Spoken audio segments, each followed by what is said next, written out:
Hello everybody, what is up? Cobra here with another unboxing for this week. I just received this package from historicalboardgaming.com and let's find out what's inside. New knife for this unboxing. And as we get this thing opened up, alright, I do like how they've started including some packing paper, but we'll move the box off screen just to show you one by one what we've received. A bit of a smaller order, but some nice new pieces to add to my collection. So, first up, we do have some new Zeppelins.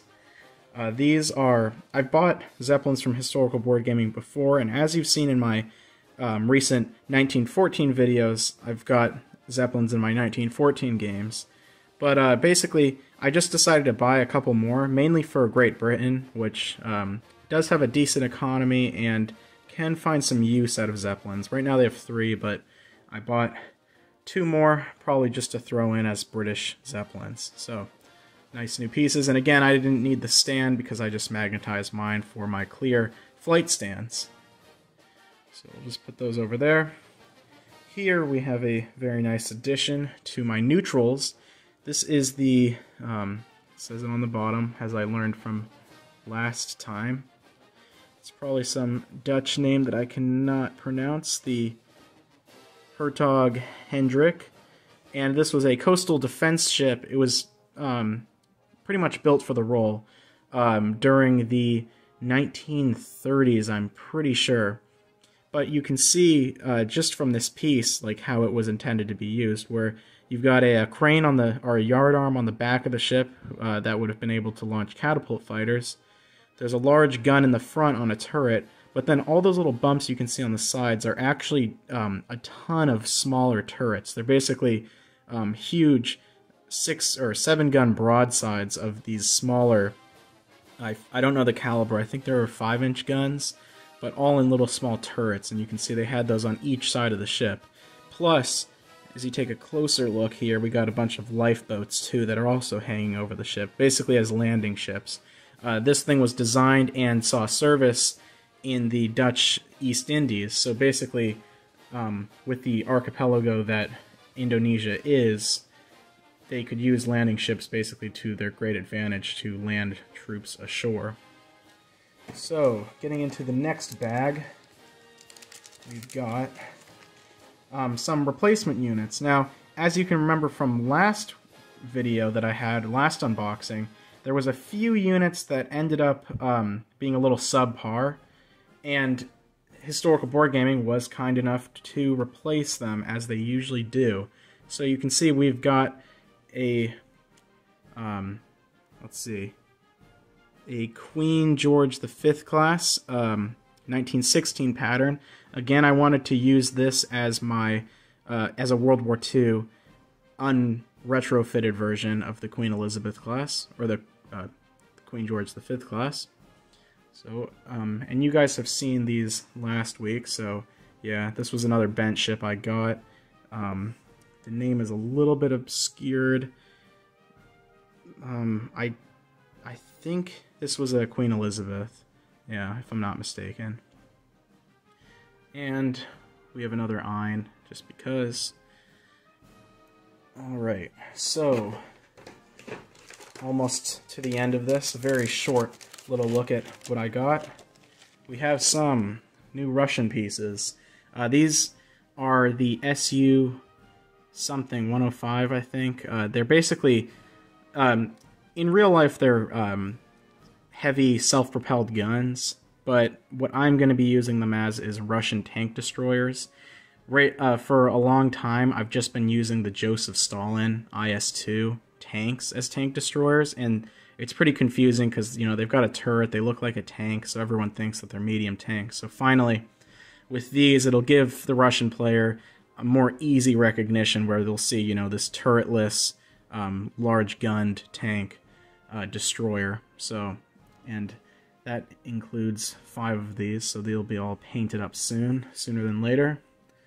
So more nice-looking pieces, and those are from the new Russian set that Historical Board Gaming released about a month ago. So they're very nice. A lot of their new molds, whether it be 3D printed or plastic, are really great. lastly, we have some 172 infantry. These are French Zuhoves from the Crimean War, and I'm probably pronouncing that wrong. But the really awesome thing about this set, now I got this, basically it's going to be kind of used in all of my different roles, and we'll just show you guys the side here with all of the different sculpts that you get. Now, the awesome thing about this set is that there is 44 units in this box, and not one of them has the same sculpt as another. So you can see there's some commonality between some of these, so you can see with these guys here. But every one of them has a slightly different look to them. So you can see like this guy and this guy, while looking generally the same, you know, they've got slightly different coats, their stance is a little bit different, their head's pointing in a slightly different direction. So they are very nice. And basically these guys, we'll just get them opened up just to take a quick look at them. Very nice thick plastic. These guys aren't going to break or anything or bend. But these will be used in a lot of different roles. I'm going to be splitting them up. So you can see the guys that have a slightly more like cap-like appearance with this guy will be French World War I infantry. You can also see that guy there with the kepe on. They'll be the early war models where, you know, they've got the basically very similar to what you see here with the red and blue, because that is very similar to what they were wearing early war. So that is what they will be representing. And some of these units also, and here you can see a nice looking commander figure, some of the units that have slightly different looks to them, like this guy here with a slightly weirder hat on, will be going into different armies, such as the Ottoman army for my World War I game, and overall just kind of split into various other segments. Like here we got another flag bearer. I like having flag bearers for at least some of my World War I nations, and this guy will probably be maybe an Ottoman or Austro-Hungarian flag bearer. That was another thing. Some of these guys with fezzes, like for instance this guy here, will be an Austro-Hungarian soldier, mainly representing the Muslim soldiers that they had in their army, which wore red or black fezzes. So a very nice looking piece. And overall, like these are by Stretlitz, the company. And again, like I said, not only is the plastic really thick and sturdy, but also the detail is immense. So those will look great with a nice paint job and a stain on them. So, yeah. And I'll probably end up using some spares, because there's definitely going to be a decent amount of spares.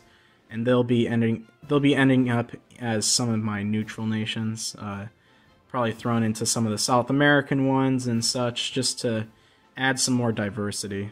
This is a pretty cool looking guy here. Kind of a battle damaged captain. So yeah.